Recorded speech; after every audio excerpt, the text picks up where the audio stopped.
Hi guys, മോനും ഉമ്മയും എന്ന് പറഞ്ഞ യൂട്യൂബ് ചാനലിലേക്ക് എല്ലാവർക്കും സ്വാഗതം. ഞാൻ ഉമ്മയും കൂടെ ഒരു യാത്ര പോവുകയാണ്. വേറെ ഒന്നുമില്ല, ഒരു പോത്ത് കുട്ടിയെ വാങ്ങാൻ വേണ്ടി പോവുകയാണ്. ഉമ്മയ്ക്കൊരു പോത്തിനെ വാങ്ങണം. പിന്നെ ഒരു വണ്ടി ഇന്ന് ഡെലിവറി ചെയ്യാനുണ്ട്, വണ്ടി ഇറക്കുന്നുണ്ട്, ഒരു പുതിയ വണ്ടി. അപ്പോൾ അതിൻ്റെ യാത്രയിലാണ്. വീഡിയോ കാണാം. ഹായ് ഗൈസ്, നമ്മളെ വീട്ടിൻ്റെ വഴിയാണിത്.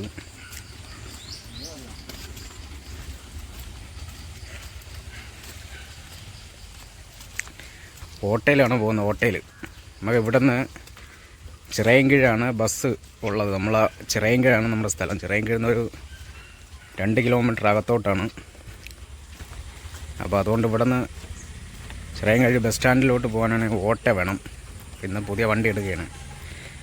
അപ്പോൾ ഇവിടുന്ന് അങ്ങോട്ട് ഓട്ടോ വെയിറ്റ് ചെയ്യണം. ഓട്ടോ എടുക്കാൻ വേണ്ടി പോവുകയാണ് അങ്ങോട്ട്. ഓട്ടോ വെയിറ്റിങ്ങിലാണ് കേസ്.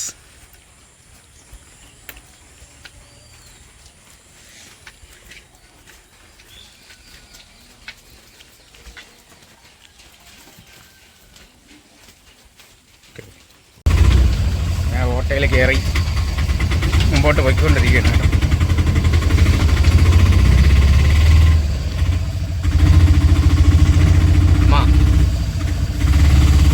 ഹായടി.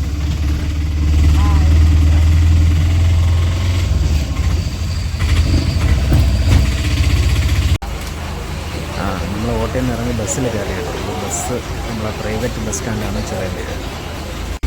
അപ്പോൾ നമ്മളിപ്പോൾ ബസ് സ്റ്റാർട്ട് ചെയ്തു ഇങ്ങോട്ട് പോയിക്കൊണ്ടിരിക്കുന്നത്. വലിയയുടെ ജംഗ്ഷൻ എന്ന് പറഞ്ഞൊരു ജംഗ്ഷനാണ് കേട്ടോ, ചിറയൻകീഴ് വലിയ ജംഗ്ഷൻ. ഇവിടെ നമ്മൾ ആറ്റിങ്ങിൽ ഇറങ്ങിയിട്ട് അവിടെ നിന്ന് KSRTC ബസ്സിലാണ് പോകുന്നത്. ഇതിപ്പോൾ നമ്മൾ ഫുഡ് കഴിക്കാൻ വേണ്ടിയിരിക്കുന്നത്. അവിടെ ഹോട്ടലിൽ നല്ല വിശപ്പെടുന്നത് ഫുഡ് കഴിക്കാറുണ്ട്. അമ്മയ്ക്ക് മസാല ദോശയും എനിക്ക് മസാല ദോശയാണ് ഓർഡർ ചെയ്തത്. അത് പറഞ്ഞ് ഇനി അത് കഴിക്കാൻ പോകുന്നു. കഴിച്ചതിന് ശേഷം നമ്മളവിടെ നിന്ന് ഇറങ്ങിയിട്ട് നമ്മളെ ഷോറൂമിൻ്റെ ഫ്രണ്ടിൽ വന്നു. ഷോറൂമിൻ്റെ ഫ്രണ്ടിലായിരിക്കുന്നത്. ഇപ്പോൾ നിന്നാണ് ബൈക്ക് എടുക്കുന്നത്, കൊല്ലത്തു നിന്നാണ് സ്കൂട്ടർ എടുക്കുന്നത്. നമ്മളിപ്പോൾ ഷോറൂമിൻ്റെ പുറത്ത് നിന്ന് ഷൂട്ട് ചെയ്യുന്നതാണ്. ഇത് കഴിഞ്ഞിട്ട് ഷോറൂമിനകത്ത് കയറി നമ്മൾ പേപ്പർ വർക്കും കാര്യങ്ങളൊക്കെ കൊണ്ട് നമ്മൾ വെയിറ്റ് ചെയ്യണം. അപ്പോൾ അമ്മയുടെ മുഖം നോക്കുന്നത്, അമ്മയുടെ മുഖം ഒരു വല്ലാതെ ഇരിക്കണം. കാരണം എന്ന് വെച്ചാൽ ഞാൻ ചെറിയൊരു പണി കൊടുത്തിട്ടിരിക്കുന്നു.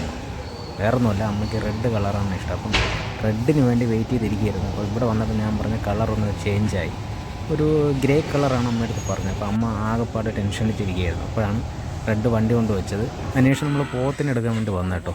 നമ്മളൊരു ഫാമിൽ വന്നു.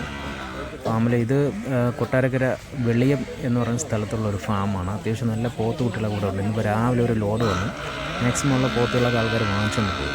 അതിന് ശേഷമുള്ള പോത്തുകളാണ് ഇവിടെ ഇരിക്കുന്നത്. പക്ഷേ നമ്മളിന്ന് പോത്ത് എടുത്തിട്ടില്ല. കാര്യം എന്ന് പറഞ്ഞാൽ നമുക്ക് പറ്റിയ സൈസും അതിനൊത്ത വിലയ്ക്ക് ഒത്ത ഒരു പോത്തിന് നമ്മളെ കയ്യിൽ കിട്ടിയില്ല.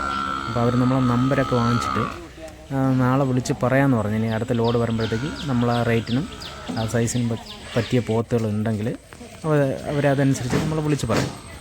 അപ്പോൾ നമ്മൾ ചെന്നാൽ മതിയെന്ന് അവർ പറഞ്ഞിട്ടുണ്ട്. നമ്മളെ നമ്പർ അവർ നോട്ട് ചെയ്തിട്ടുണ്ട്. അപ്പോൾ അങ്ങനെയാണ് കേസ്. അപ്പോൾ നമ്മളിവിടെ എല്ലാ പോത്ത് ഇതൊരു ഫാമാണ്, നല്ലൊരു ഫാമാണ് കേട്ടോ. ഇവിടെ അത്യാവശ്യം നല്ല പോത്ത് കുട്ടികളെ നമ്മൾ വാങ്ങിച്ച് വളർത്താൻ പറ്റിയ നല്ല കുട്ടികൾ വരുന്നതാണ്. ഇതൊക്കെയാണ് കുട്ടികൾ. പക്ഷേ ഇത്രയല്ല കേട്ടോ, ഒരുപാട് പോത്ത് കുട്ടികൾ വന്നു, 10-60 വന്നു. അത് രാവിലെ വന്ന് ഭയങ്കര ജനമായിരുന്നു. അവർ വാങ്ങിച്ചുകൊണ്ട് പോയെന്ന് പറയുന്നു. അതിൻ്റെ ബാലൻസാണ് ഈ കിടക്കുന്ന പോത്ത് കുട്ടികൾ. നല്ലൊരു പരിപാടി കേട്ടോ. പോത്ത് കുട്ടികളെ വാങ്ങിച്ച് വളർത്തി വലുതാക്കി കൊടുക്കുക എന്നുള്ള നല്ലൊരു സാധാരണക്കാർക്ക് ഒരു ചെറിയ എമൗണ്ടിൽ വാങ്ങിച്ച് വളർത്തി കൊടുക്കാൻ പറ്റുന്ന ഒരു ബിസിനസ്സാണ്. ഒരു നല്ലൊരു ബിസിനസ്സാണിത്. നമ്മളത് കണക്കാക്കി നമ്മൾ ഇടയ്ക്ക് ഇവിടുന്ന് പോത്തിനെടുത്ത് വളർത്തി കൊടുക്കാറുണ്ട്. അപ്പോൾ കുറേ നാളായിട്ട് ഇത്തിരി ഗ്യാപ്പ് ഇട്ടിട്ടാണ് ഇപ്പം വീണ്ടും നമ്മൾ പോത്തിനെ വാങ്ങിക്കുന്നത്. അപ്പോൾ നമ്മൾ ഇന്ന് വാങ്ങിച്ചിട്ടില്ല. ഒരിടത്ത് ലോഡ് വരുമ്പോൾ നമ്മളെ വിളിക്കാമെന്ന് പറഞ്ഞിട്ടുണ്ട്. അപ്പം ആ ഡേറ്റിൽ നമ്മൾ വന്ന് ഇവിടുന്ന് പോത്തിനെ വാങ്ങും. അപ്പോൾ നിങ്ങൾ മാക്സിമം നമ്മളെ വീഡിയോ കാണുക, സപ്പോർട്ട് ചെയ്യുക, ഷെയർ ചെയ്യുക, ലൈക്ക് ചെയ്യുക, സബ്സ്ക്രൈബ് ചെയ്യുക. Thank you.